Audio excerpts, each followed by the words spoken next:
Khusus untuk imbuhan pe, ada yang namanya aturan KTSP.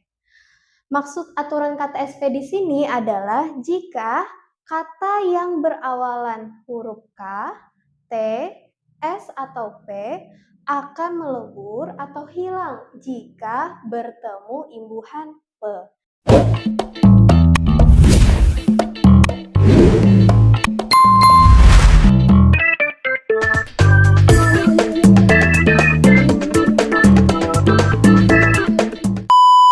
Mana sih kata imbuhan pada kalimat anak yang pemaaf?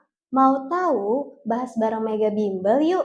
Bersama Kak Mega, hari ini kita bersama-sama akan membahas tentang imbuhan pe.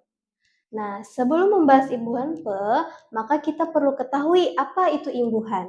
Imbuhan adalah tambahan pada kata dasar yang diletakkan bisa di awal, tengah, atau bagian akhir kata. Nah, yang akan kita bahas hari ini adalah imbuhan yang terletak di awalan, atau dalam bahasa Indonesia itu disebut dengan namanya prefix.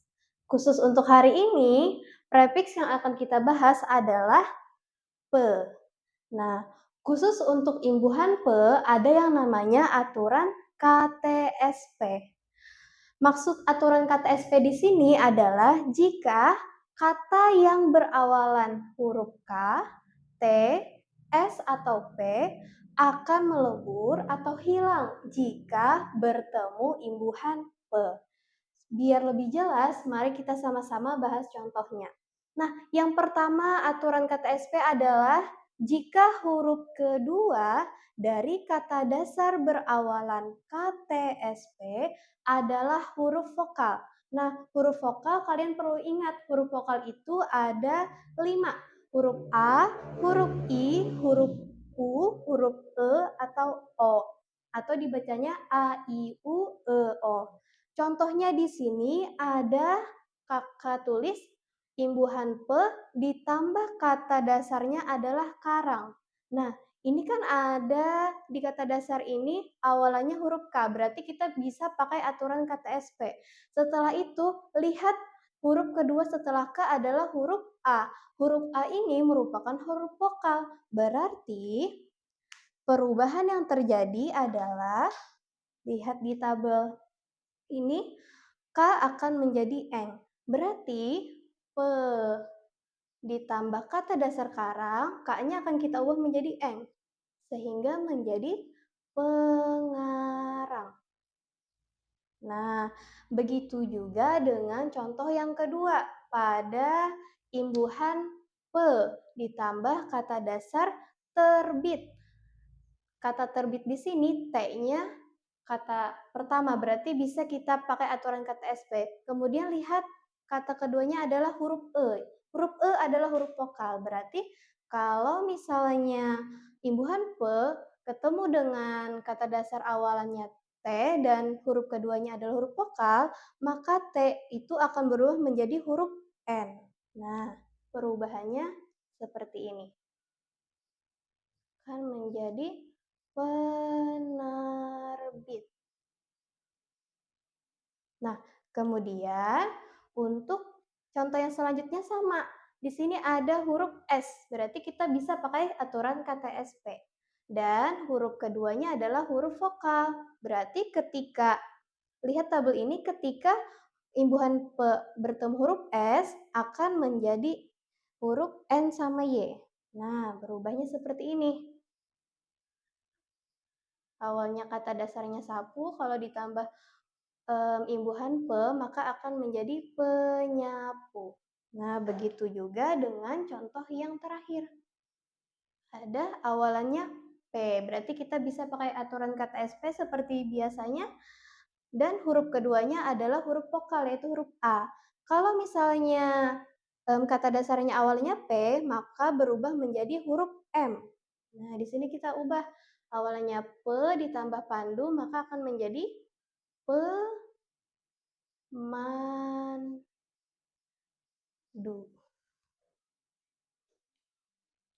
Nah, selanjutnya aturan yang kedua dalam KTSP adalah Jika huruf kedua dari kata dasar berawalan KTSP adalah huruf konsonan. Huruf konsonan itu huruf selain huruf vokal.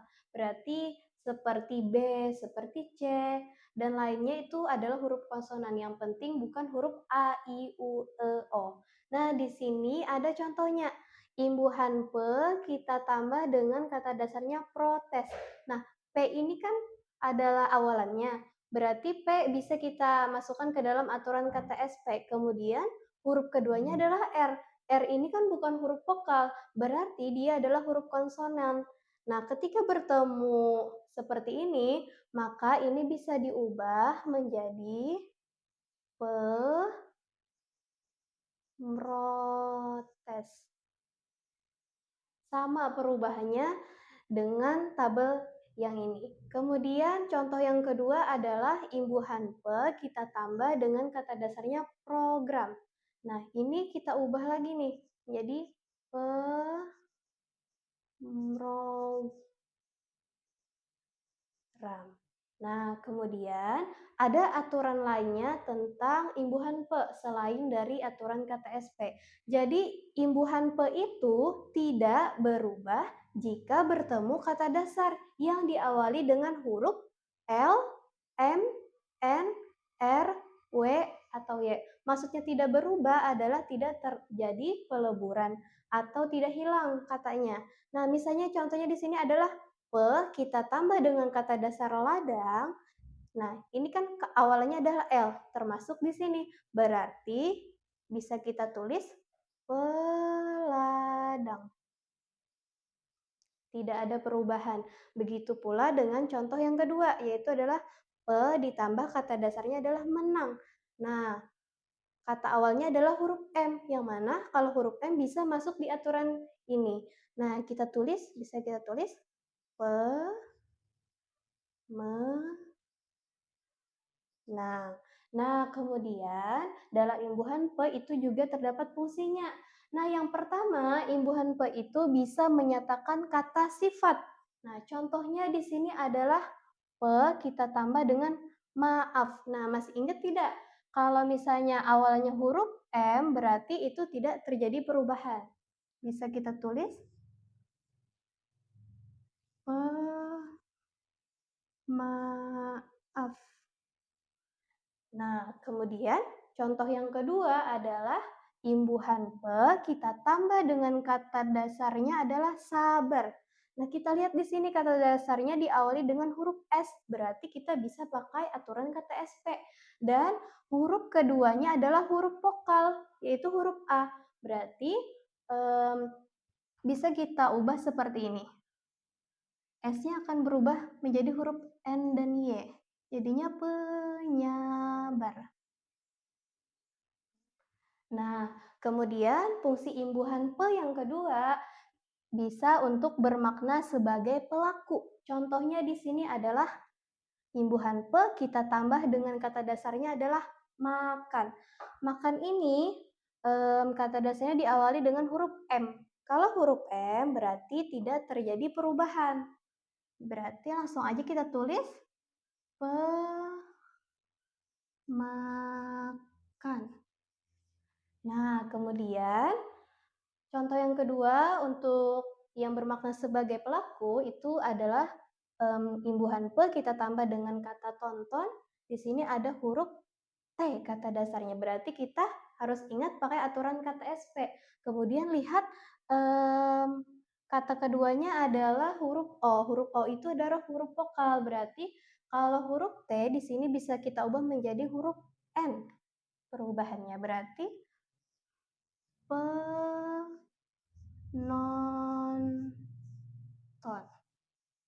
Nah, kemudian fungsi imbuhan pe yang ketiga itu adalah menyatakan alat. Contohnya di sini ada imbuhan pe kita tambah dengan kata dasarnya adalah tajam. Nah, di sini ada kata dasarnya awalannya diawali dengan huruf T. Berarti kita pakai aturan KTSP. Dan setelah huruf T, kata keduanya adalah A. A itu adalah huruf vokal.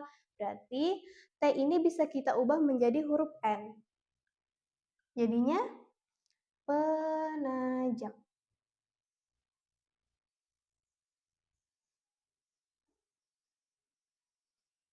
Nah, begitu pula dengan contoh yang terakhir, itu ada imbuhan pe, kita tambah dengan kata dasarnya timbang. Timbang ini diawali dengan kata T. Nah, berarti bisa pakai aturan kata SP nih. Selanjutnya ada kata keduanya I. I itu merupakan huruf vokal. Berarti sama seperti di atas, kata T-nya bisa kita lebur atau hilang menjadi huruf N. Penimbang. Nah, sekian pembelajaran kita hari ini tentang imbuhan pe. Sampai bertemu di video pembelajaran selanjutnya.